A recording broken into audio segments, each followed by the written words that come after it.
point out, but Liz has been doing it tough, finding out what's been going on the streets of Brisbane this afternoon. How's it going?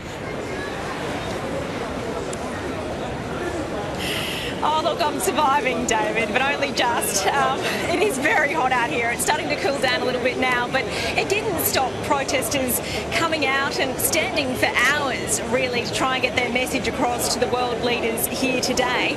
And 26 planned protests across the weekend.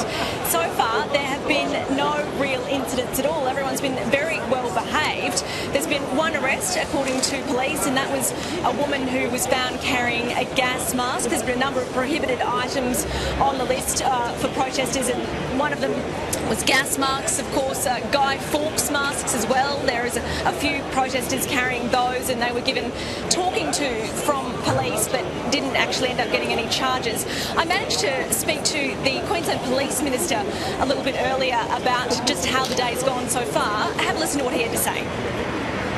Look, I really want to compliment all the protesters. They've gone about being able to obviously showcase their particular issues and done that in a very peaceful way. I think we only had the one minor arrest for unruly behaviour during that time out of the many thousands of people that were able to protest.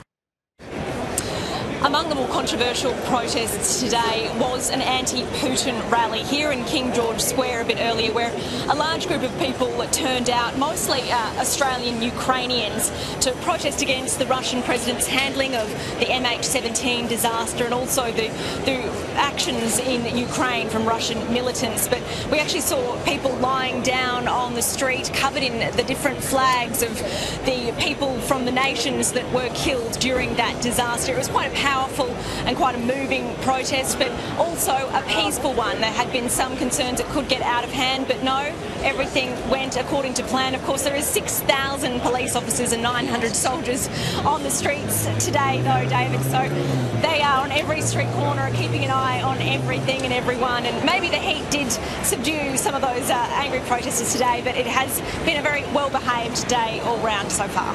Yeah, well, that's good to hear, Liz. Thank you very much for that. It does sound like some very moving protests there on MH17 in particular.